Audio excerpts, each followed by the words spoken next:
Hi friends, Allie here. In today's tutorial, I'll be showing you how to crochet the Bonfire scarf. Last year I designed the Bonfire blanket and thought it would look amazing as a scarf too. The Bonfire scarf features alternating stripes that use different textures and colors. It also has twisted fringe ends. The pattern includes 4 sizes, but you can easily adjust the length and the width to be any size.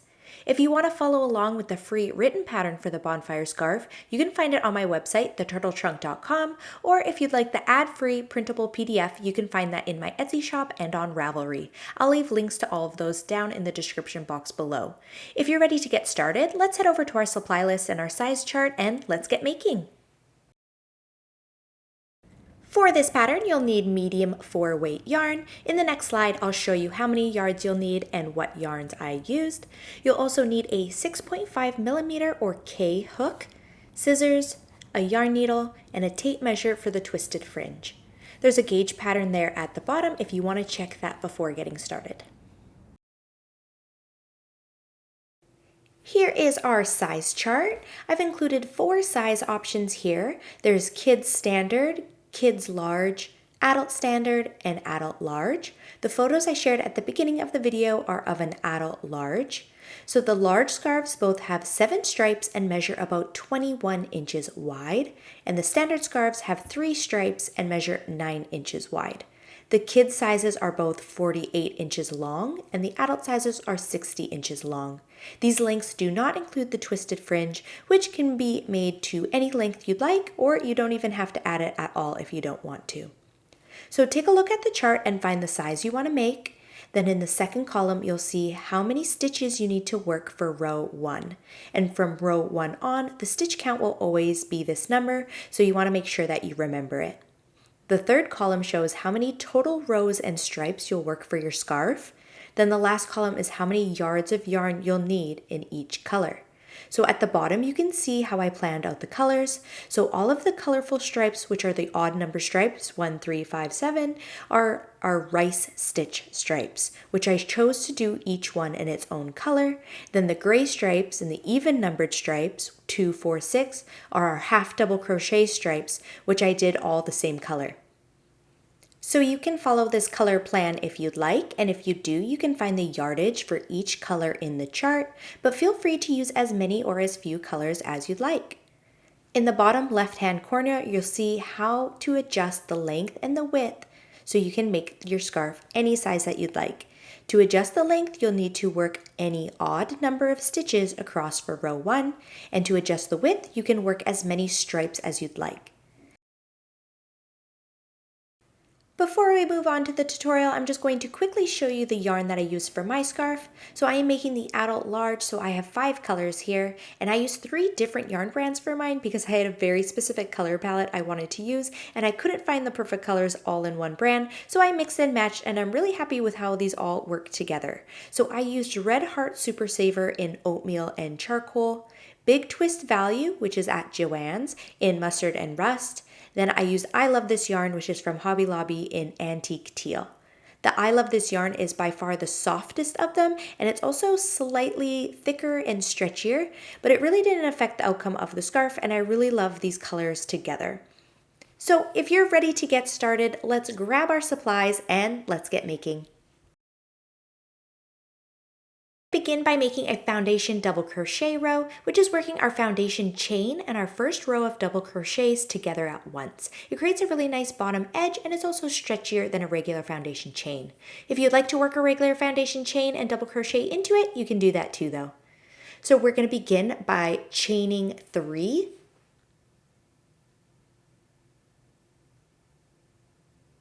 Then you're going to yarn over and insert your hook into the 3rd chain from the hook. Yarn over and pull up a loop. Yarn over and pull through the first loop on your hook. And there we just created our first foundation chain. Then we're going to yarn over, pull through the first 2 loops on your hook. Yarn over, pull through the last 2 loops on your hook. There we just created our double crochet. So there is our foundation chain at the bottom and then our double crochet. Now we're going to work our next one. So yarn over and insert your hook into that foundation chain we just worked there at the bottom. If you're having a hard time finding that, you can use a stitch marker to mark it after you work it. Yarn over, pull up a loop, yarn over, pull through the first loop on your hook to create our next foundation chain. Yarn over, pull through the first 2 loops on your hook, yarn over, pull through the last 2 loops on your hook, and there we have our second double crochet. Yarn over and insert your hook into the last foundation chain you created, pull up a loop, yarn over, pull through the first loop on your hook to create our next foundation chain, yarn over, pull through the first 2 loops on your hook, yarn over, pull through the last 2 loops on your hook. There we have our next double crochet. So we've worked 3 foundation double crochets so far. So we're just going to continue on, and you're going to work as many stitches as your size calls for. If you're having troubles, feel free to pause the video and go back to see how we make the foundation double crochets. I know they're a little bit tricky to get used to, but I promise you once you get it, you're going to love it. And feel free to use a stitch marker, and anytime you work a foundation chain, you can mark your stitch so you know exactly where to work your next one. So just carry on until you have as many stitches as your size calls for, and I'm going to catch back up with you at the end of row 1.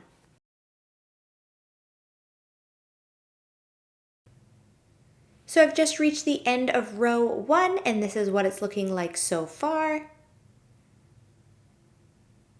So I'm going to chain 1 and turn. And for this first stripe, we are going to be working the rice stitch, and that creates a really beautiful texture by using front post and back post double crochets. So that first row is setting us up so that we can work our front post and back post double crochets. So for row 2, we're going to begin by making a half double crochet into the first stitch. That's going to give the edge of our scarf just a nice flat edge. So to half double crochet, you're going to yarn over and insert your hook into the first stitch, yarn over, pull up a loop, yarn over, pull through all 3 loops on your hook. So there we have a half double crochet. And now we're going to start to create our texture using front post and back post double crochets. So in our second stitch, we are going to work a front post double crochet, which is essentially just a double crochet that is worked around the front of the post of the stitch instead of working at the top of a stitch. So we're going to yarn over, and you're going to insert your hook beside the post of the stitch and around the back, and then come back through to the front. Then yarn over and pull up a loop, yarn over, pull through the first 2 loops on your hook, yarn over, pull through the last 2 loops on your hook. So there we worked a front post double crochet.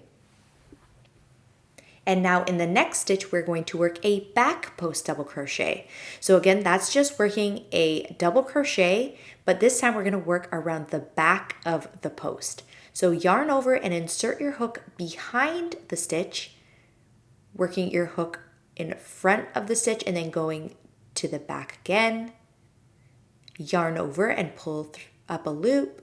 Yarn over, pull through the first 2 loops on your hook, yarn over, pull through the last 2 loops. So there we worked a back post double crochet.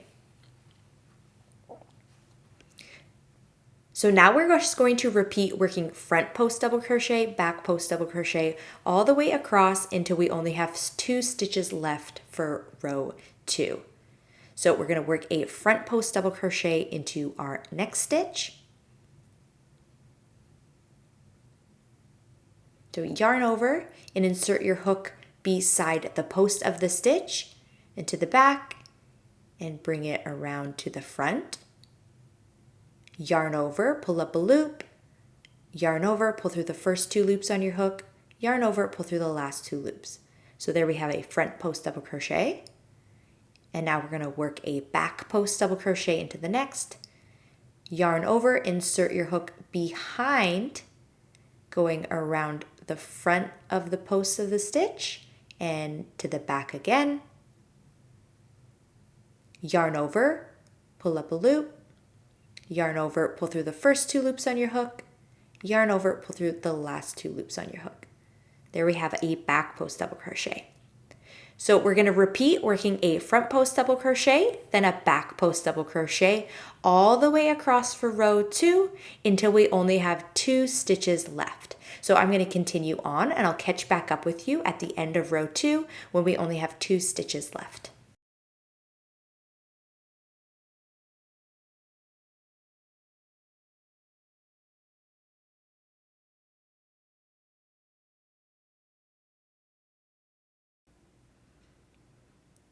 So I'm just coming up to the end of row 2. So I'm just working my last back post double crochet and now I have 2 stitches left. So in that second last stitch, I'm going to work a front post double crochet.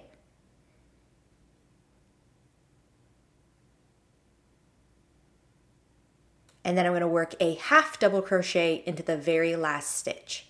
So just like how we started with a half double crochet in the first stitch, we're going to end with one too, and that's going to keep our edges nice and straight. So this is what we're looking like at the end of row 2. So now we're going to chain 1 and turn. And now for the next 4 rows, rows 3 to 6, we're just going to repeat what we did for row 2. So that's what the rice stitch is. It's when you're working front post double crochets and back post double crochets back into the front post double crochets and back post double crochets that you worked in the previous row. So we're going to start with a half double crochet in the first stitch, and then we're going to front post double crochet in the next stitch.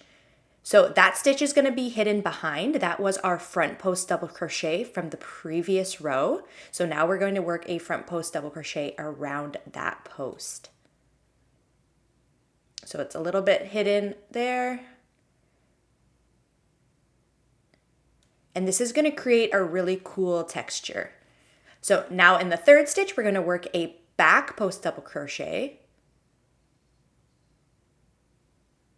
And then we're going to alternate between our front post double crochets and our back post double crochets.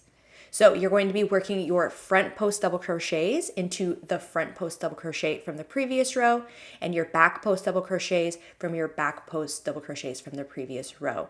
They're going to look like the opposite though, since we have turned our work. So you want to work your front post double crochets around the posts that are hidden behind, and then your back post double crochets on the posts that are up front.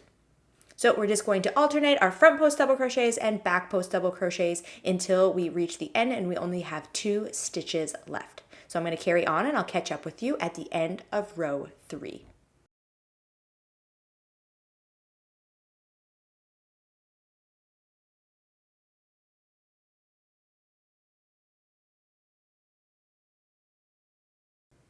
So I'm just coming up to the end of row 3. So I'm working my last back post double crochet, and then in the last 2 stitches, I'm going to work a front post double crochet and then a half double crochet. So this is what we're looking like at the end of row 3. As you can see, the rice stitch creates this really cool texture.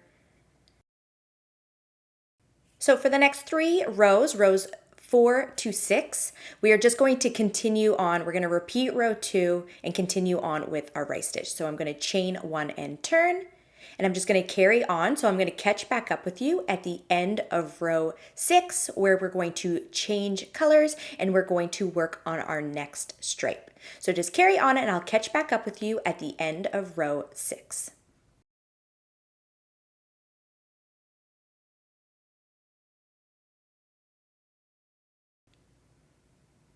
So I'm just coming up to the end of row 6. So in my second last stitch, I'm going to work a front post double crochet. And then in the last stitch, I'm going to work a half double crochet. But while I'm working my half double crochet, I'm going to change colors. I'm going to be changing to color A for our next stripe. So you start your half double crochet as normal, but before you do that last final pull through, we're going to change colors. So I'm going to grab color A now.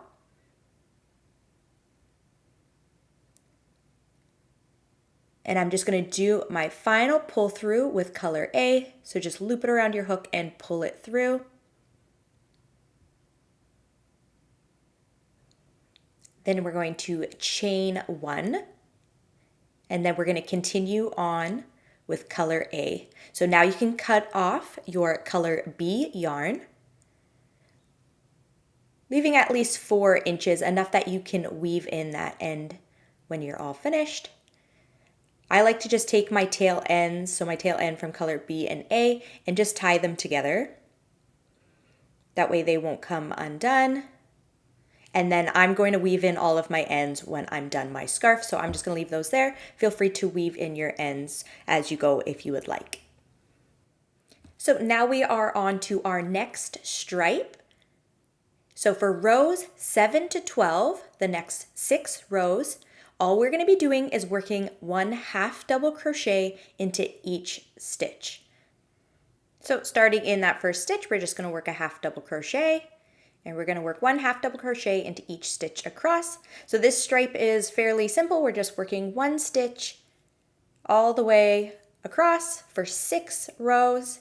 The nice thing about a half double crochet is that it still creates a beautiful texture. We're going to get a slight ribbing across our scarf, and this is because a half double crochet has a 3rd loop that is going to poke out. So this stripe is very simple, but it still creates a beautiful texture. So for rows 7 to 12, we're just going to half double crochet into each stitch across. When you reach the end, you're going to chain 1 and turn, and repeat until we get to the end of row 12. And at the end of row 12, we'll switch colors again to do our next rice stitch stripe.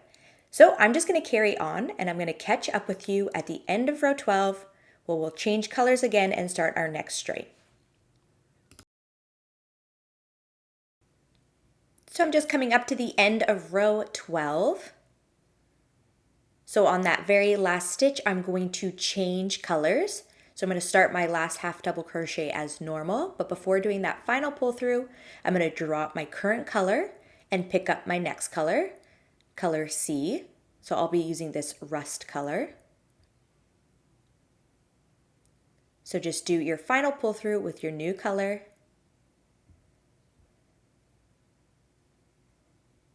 And you'll need to chain 2. I only chain 1 here, but I'll chain the next one in a second. You want to chain 2 for the first row of your rice stitch stripes. Every other row, you just chain 1, but the first row of our rice stitch stripes, you need to chain 2. So I'm going to cut off my last color, tie my ends together, and now I'm going to move on to row 13. So turn your work. Make sure you have chained 2. And now for row 13 starts our second rice stitch stripe. And all we need to do is work 1 double crochet into each stitch across. So this is going to set the base for our rice stitch. So for row 13, just work 1 double crochet into each stitch across.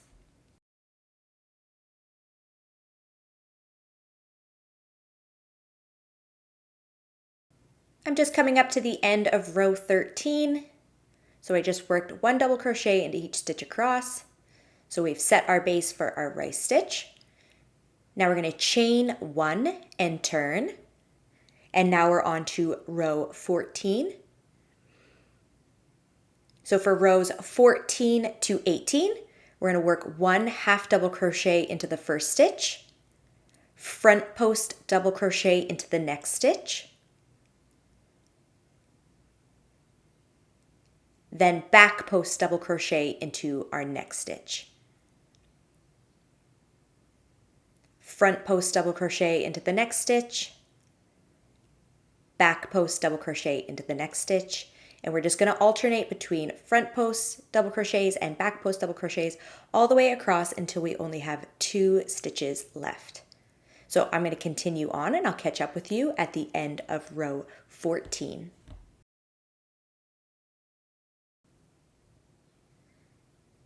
I'm just coming up to the end of row 14. So in the second last stitch, I'm going to work a front post double crochet, and I'm going to work a half double crochet into the last stitch. So this is what we're looking like at the end of row 14. I'm going to chain 1 and turn. And then for rows 15 to 18, so the next 4 rows, we're just going to repeat what we did for row 14. So half double crochet into the first stitch, then alternate between front post double crochets and back post double crochets all the way across until we only have 2 stitches left.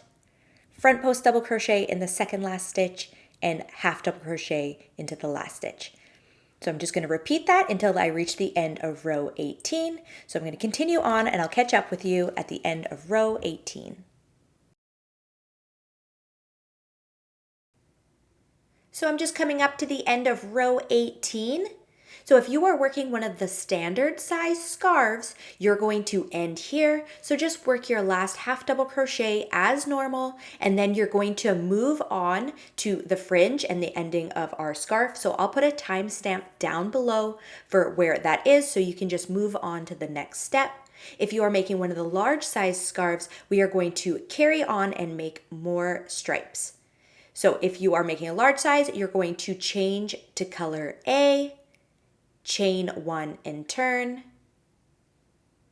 So for the large size scarves, we are going to repeat rows 7 to 18 2 more times. So we're going to repeat our half double crochet stripes and our rice stitch stripes 2 more times until we have a total of 7 stripes.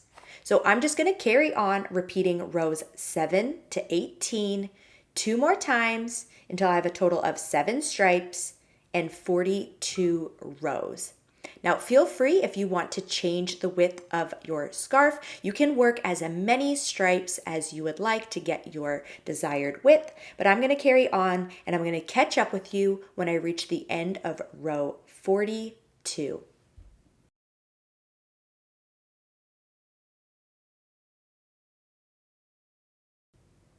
So I'm just coming up to the end of row 42. So in my second last stitch, I'm going to work a front post double crochet and then a half double crochet into my last stitch. So this is what my scarf is looking like so far. So I did the adult large. So I have a total of 42 rows and 7 stripes.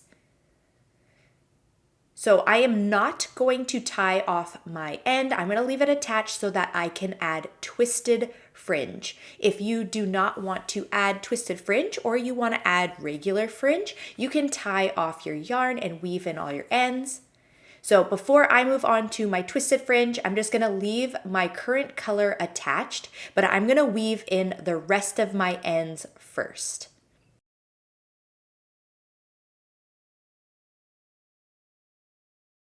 So I have all of my other ends weaved in. And now I'm going to start my twisted fringe. So with my current color still attached, we're going to pull a long loop to start our twisted fringe. Now this loop needs to be about 3 times longer than you want your piece of fringe to be. So I'm going to pull a loop that is 24 inches long, and that's going to create a piece of fringe that is 8 inches long. For my bonfire blanket, I pulled a loop that was 12 inches long, and that created a 4-inch long piece of fringe. So you can adjust the size however you want. Just make sure you're consistent with all of your pieces. So using my hook, I'm going to pull a loop that is 24 inches long. Sorry, it's hard to fit it all under my camera here.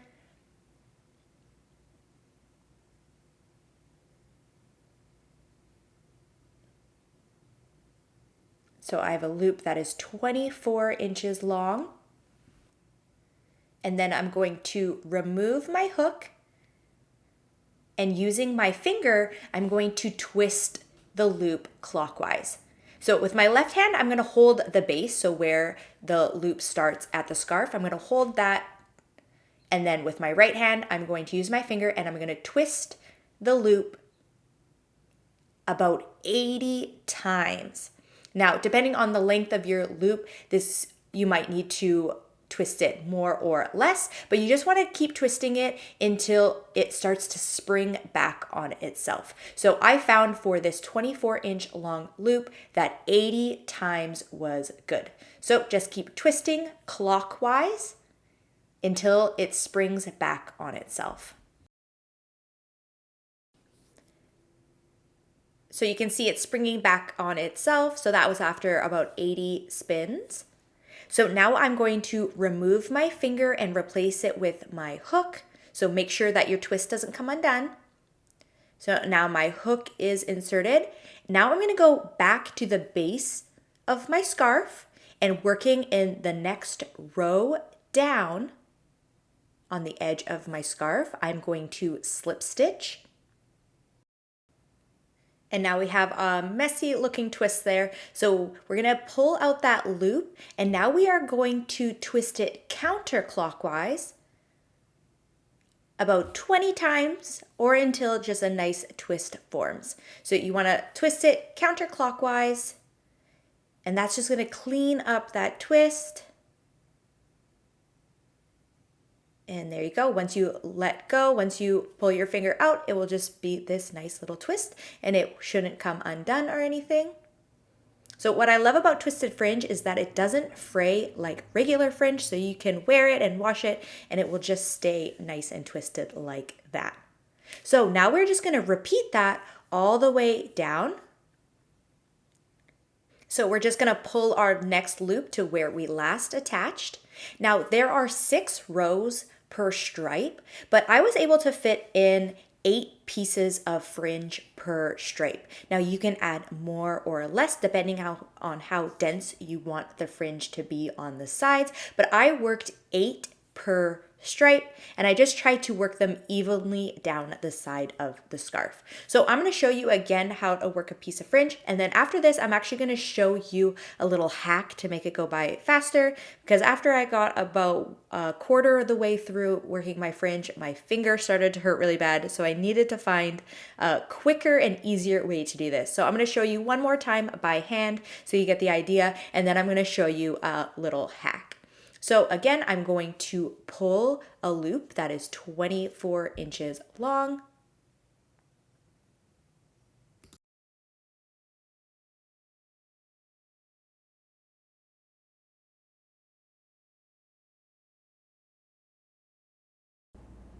Then remove my hook, and using my finger, twist it 80 times clockwise or until it springs back on itself. Then remove your finger and insert your hook, making sure that your twist does not come undone. Slip stitch back into the scarf.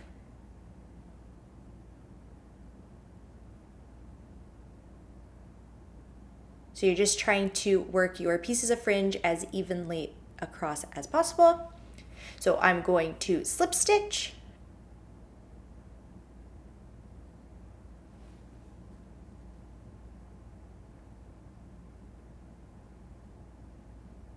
Then pulling out that loop, you're going to spin it counterclockwise until a nice twist forms.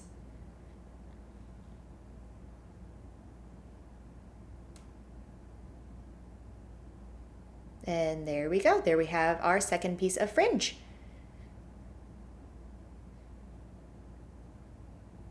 So I'm just going to quickly add in a little hack if you want to try it, and then I'm going to continue on with the rest of my fringe. I'm going to show you how I changed colors as well. So let me show you this hack.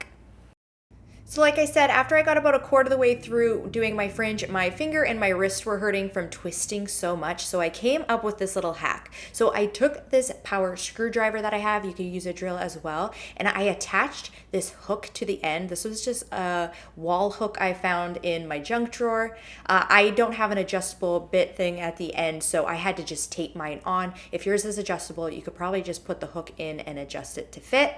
So instead of just spinning by hand, I use this drill, and it is about 10 times faster and way easier on your hands. So if you have a drill or a power screwdriver, I highly recommend this. So I am already done my fringe by the time I decided to film this. So I'm just going to show you how I did it by reattaching some more yarn. So when you go to pull out your loop, you're going to do everything like we were doing by hand. Pull your loop to be 24 inches or however long that you want to be. And then remove your hook, and instead of using your finger, you're just going to loop it around the hook on the end. and we're going to spin it clockwise like we were before. Make sure you're holding the base of your loop. And then I'm just gonna spin. It's really hard to be able to count how many spins you're doing, so I just kept going until my loop was springing back on itself. You see how much quicker and easier this is? So then remove the loop from the hook there, get your crochet hook and slip stitch to the base.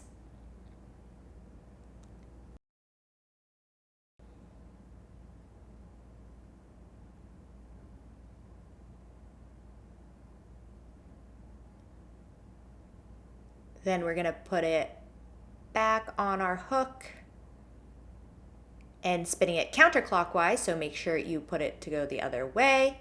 We're gonna do our spin the opposite way.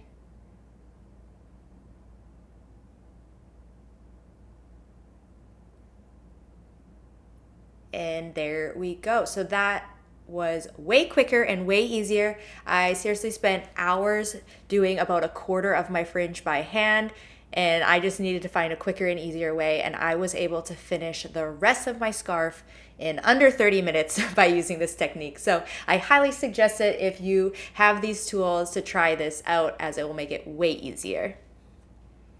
So I'm back at the beginning. I just wanted to show you how to change colors if you choose to do so for your fringe. I want my fringe to match the stripes, so I'm gonna change colors for each stripe. So I just finished my last piece of twisted fringe for my first stripe, so now I'm moving on to the next color. So I'm gonna insert my hook into the next row, wherever you can put it so it's just evenly across.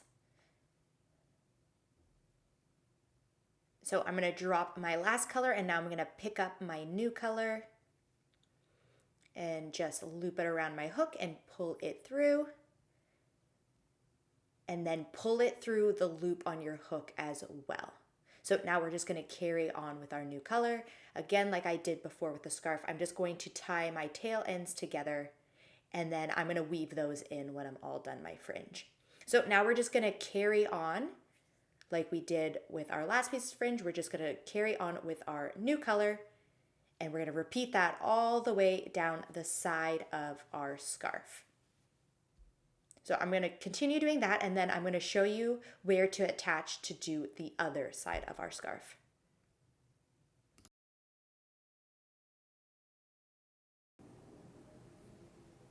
So I just finished working all of my twisted fringe on the left side of my scarf, and this is what it's looking like. When I reached the end, I just tied off my yarn and I weaved in all of my tail ends. So now we're gonna work on the other side. So this is the back side of where we worked our twisted fringe, and it has a ridge, and then the front side is nice and flat. So we wanna make sure we're working our fringe on the same side. So I'm gonna go to the bottom right-hand corner of my scarf, and that's where I'm gonna attach. So that's gonna make it where our fringe attaches, it's going to look the same, because when we slip stitch to the base of our scarf, it's gonna create a ridge on the back side. So we wanna make sure that the front and the back are matching. So starting in the bottom right-hand corner, I'm going to attach my matching yarn, and then we're just gonna repeat what we did on the other side. So I attached my yarn, I'm gonna pull my loop, and I'm going to work my fringe. And when you're all done, it should look something like this, a scarf full of beautiful texture and really fun twisted fringe. Thank you so much for following along. I really hope you enjoyed this tutorial. Don't forget to subscribe to my channel and turn on that notification bell so you're notified as soon as I have a new tutorial up. You can also find more free patterns on my website, theturtletrunk.com. Thanks again for watching, and I'll see you next time.